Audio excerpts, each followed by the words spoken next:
Hello my friends, I am Sarah. Welcome to Grace in My Space. Today we are decorating the heart of the home for fall.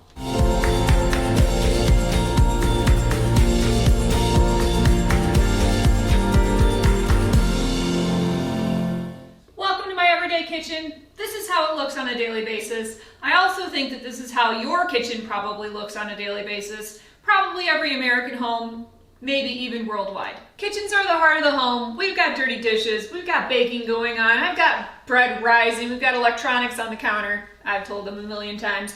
I have so much happening, and so today I just wanted to show you how simple it is to go from your everyday classic kitchen to a very nice, serene, decorated for fall in just a few simple steps. So I thought that today, instead of only decorating with you, maybe we'd also do a little bit of baking. Ooh, it's coming along.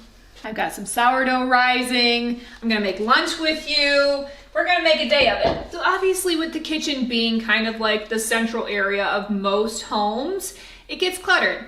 Just clean it. There's really nothing that makes you feel more like, than just putting the dirty dishes away. So let's do that. Isn't that just immediately so much better? Now I have some non-negotiables when it comes to the kitchen. I'm always gonna have out the cooking things I need for around the stove, so nothing really gets decorated in that area.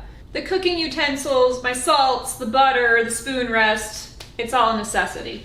And on this side, we have olive oil.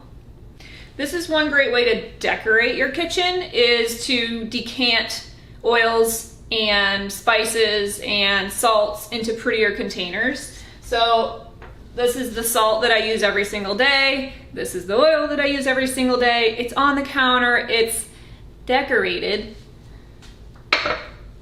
but it's really not. Pretty practical. When you combine them, it's the best of both worlds. Then I've got my knives, which my knife block is a little askew right now, and my onion basket. It makes me smile. This is the #1 asked for link when I do videos of my kitchen. It's a vintage basket. I don't think it was intended for onions, but that's what I use it for. And it's the cutest thing ever, and I really hope that you all find it someday. I have no link. It's an antique. So here's the spaces that I have to decorate with. This little corner next to my coffee hutch, great place for some cute art. I have all the fruit out. It's kind of just where it has to live because we need to eat and we live here. And then this corner is the corner to decorate. While these shelves could be used for very practical items like your everyday dishes, I just decorate with them and use them for pretties. Now, if you've been here for any length of time, you might have seen my before and after of our kitchen remodel. That video is one of my favorites. I love seeing how far we've come with this space. It's absolutely crazy what it used to be to what it is now. And you'll also notice, if you watch that video, that I haven't changed one single thing since like February in this corner. So today is the day.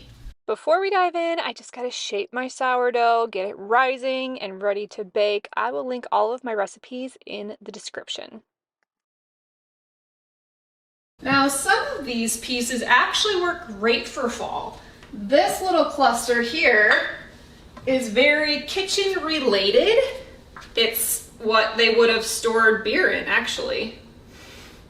Maybe not kitchen related, but it's food storage from the olden days, and they're all really autumn colors. A deep brown, a black, and a burnt orange. So these are gonna stay out. I really love them anyways, and I just don't wanna put them away. Now, obviously, the tulips have gotta go. It's actually been a long time coming.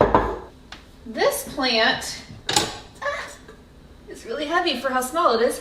I actually really like this plant, so I don't know what to do about it because I'm feeling a shift. And this artwork, while one of my absolute faves and beyond stunning, is too springy, so it's got to go too. I'm gonna go a little crazy with this one. I want it to be big and bold and wild. I think that fits the bill. Command strips for this one because there is no way I'm putting a nail into my walnut backing. No.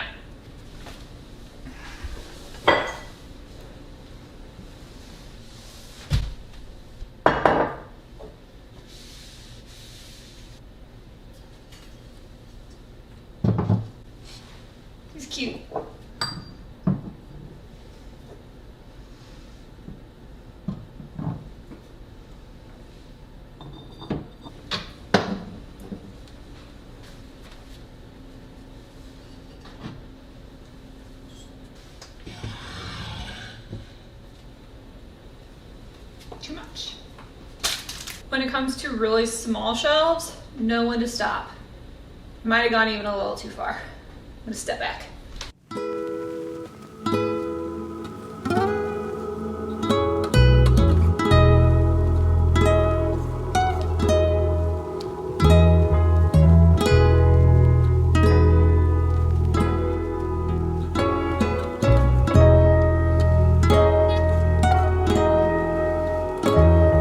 Before we move on to the next section, let's make a quick lunch, or this could be great for breakfast too. Toast up some bread, scramble up some eggs, mash some avocado, and then put those scrambled eggs right on top. Then put some red pepper flakes, some parsley, a little bit of Miracle Blend, drizzle with olive oil, and I like to also top with tomatoes. I just forgot this time. This is a delicious lunch. And I'm going to take a look and look how far it's risen. Time to score and bake the sourdough.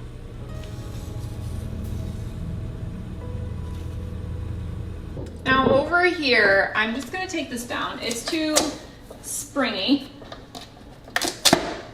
If you don't know the power of these Velcro 3M strips, makes it so that you can apply artwork or hang things and not damage the surface. Like I would never, maybe not never, maybe in 50 years, I'll put a nail in this, but not right now.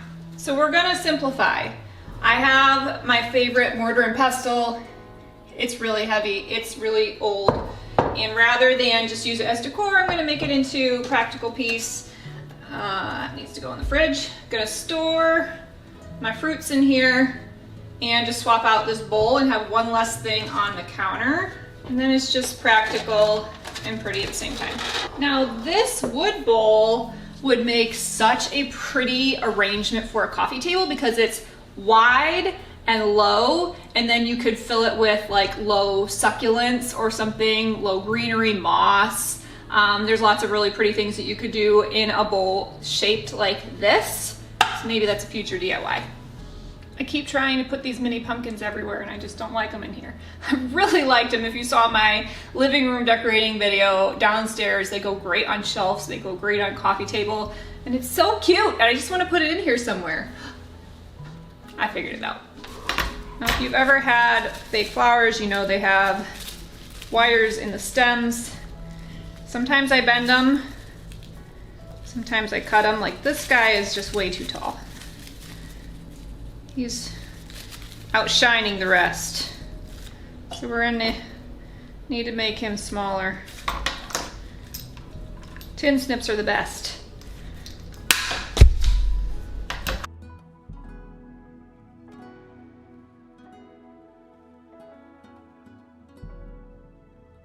The practicality in me won out. I just couldn't do it. Soap needs to be here. Now on this side, one of my favorite elements of our kitchen is the original fireplace. I have a whole video on how I updated the 70s fireplace if you're interested, but it is a very cool opportunity to decorate the kitchen for fall, even though it's kind of like a separate little sitting space. And I'm just doing it very simply with a mirror and bouquet on the mantle, and then bringing in fall colors through wood tones with my bowl collection, with pillows and blankets, and just some deeper wood tones through the side table. And the paneling, it all obviously is not fall decor, but it's very autumn feeling, it's very cozy. And so I love when the architecture of a home kind of sets the mood for the season, and then you just bring in those really overtly fall elements to amplify it.